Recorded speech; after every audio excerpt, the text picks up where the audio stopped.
Karena presiden gugup dan gagap untuk mengucapkan pikiran di fora internasional. Jadi saudara-saudara, tugas universitas adalah mengambil alih kegagalan pemerintah di dalam memamerkan kemampuan berpikir bangsa ini.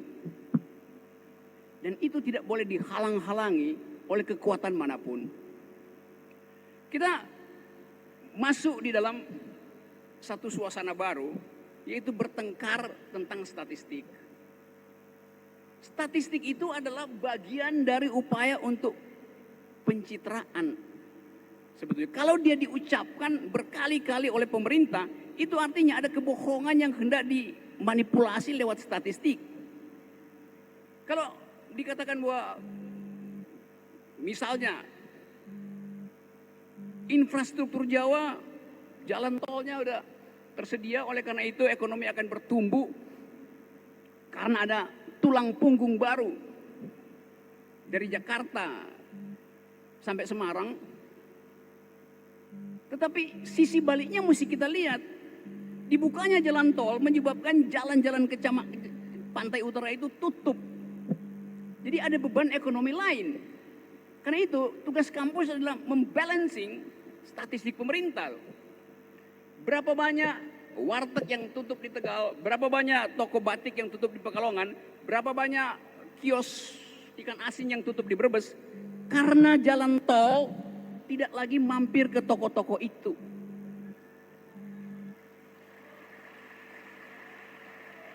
Itu namanya kalkulasi akal sehat. Berapa banyak pasangan yang berpisah, nggak jadi menikah, putus pacaran, karena desanya dibelah oleh jalan tol, yang utara nggak bisa lagi pacaran sama yang di selatan.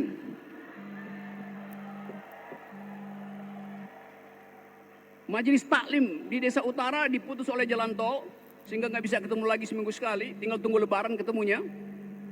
Jadi ada ongkos kultural dan ongkos sosial akibat dari pilihan kebijakan infrastruktur yang tidak punya analisis dampak kultural, dampak sosial. Nggak mau konsultasi dengan Unisula, pemerintahnya itu. Jadi kita ada di situ dalam kekonyolan kebijakan. Dan kita nggak ingin ulangi itu. Nah, saudara-saudara sekalian, di tingkat dunia kita mengalami kecemasan tentang kebinekaan. Perdana Menteri pemimpin Partai Buruh Inggris, Jeremy Corbyn, beberapa minggu lalu mulai mengkampanyekan politik antisemitisme. Artinya ada rasisme baru muncul justru di Inggris. Di Eropa benua soal politik fasistis sudah lebih dahulu hadir. Di Amerika, Donald Trump telah berusaha untuk menghalangi imigran Meksiko masuk ke Amerika atas dasar rasistis.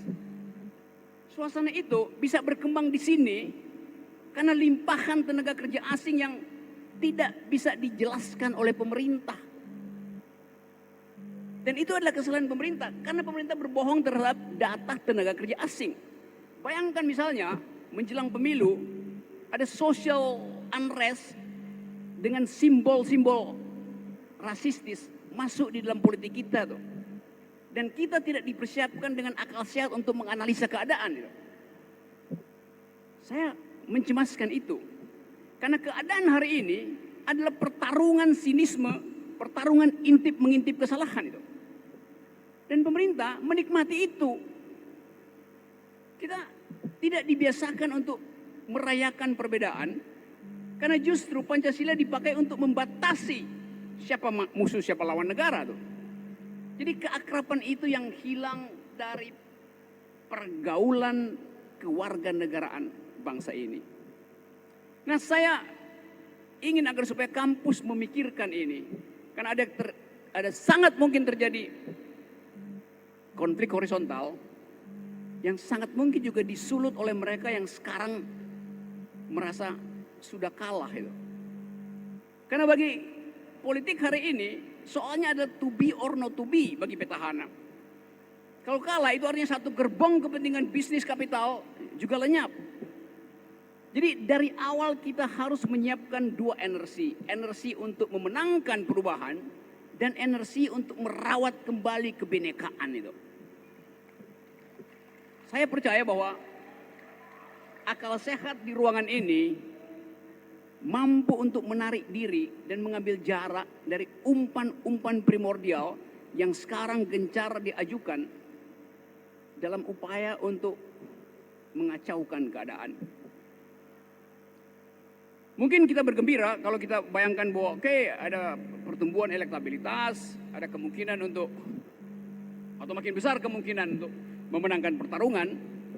Tetapi setelah itu kita harus pikirkan, bila terjadi social unrest, bila terjadi keresahan sosial, siapa yang akan tampil jadi semacam penengah sementara.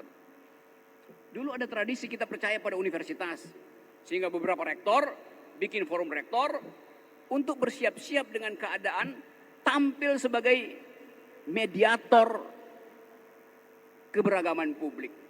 Sekarang kita nggak tahu forum semacam itu ada apa enggak. Karena semua rektor,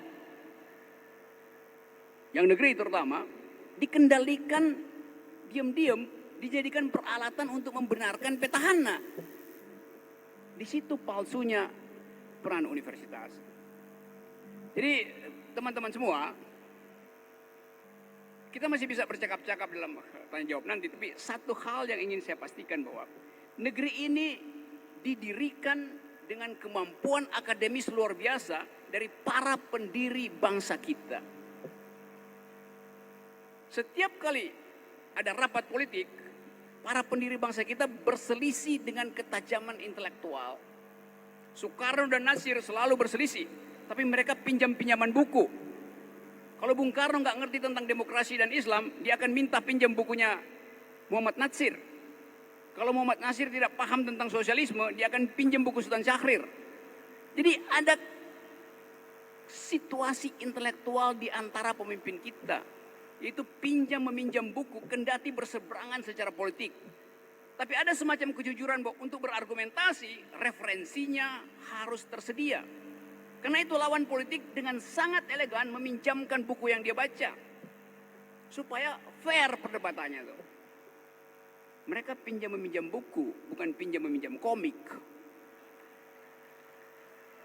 Nah, tradisi itu yang saya sebut sebagai dimensi intelektual dari politik Indonesia sekarang tidak terlihat.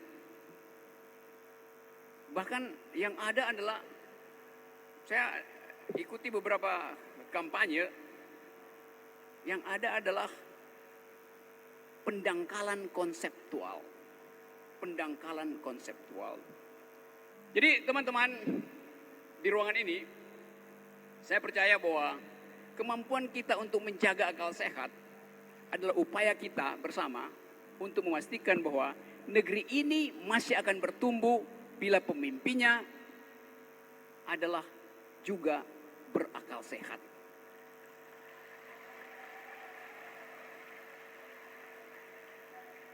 Nah, pemimpin yang berakal sehat, dia pasti otentik. Dia tidak dicitrakan bolak-balik. Dia tidak dibungkus dengan segala macam busana, ganti-ganti busana, ganti-ganti gaya setiap kesempatan, ganti-ganti gaya. Yang terakhir, kita biasakan bahwa kritik itu melekat di dalam tradisi universitas. Di dalam ruang kelas, di dalam menulis disertasi, isinya adalah kritik. Skripsi yang baik adalah skripsi yang mengkritik skripsi sebelumnya. Tesis yang baik adalah tesis yang mengkritik tesis sebelumnya. Disertasi yang baik adalah disertasi yang mengkritik disertasi sebelumnya. Karena itu, kekuasaan tidak mungkin lolos dari kritik universitas. Hanya kekuasaan yang dungu, yang takut untuk berdebat di forum-forum universitas. Terima kasih.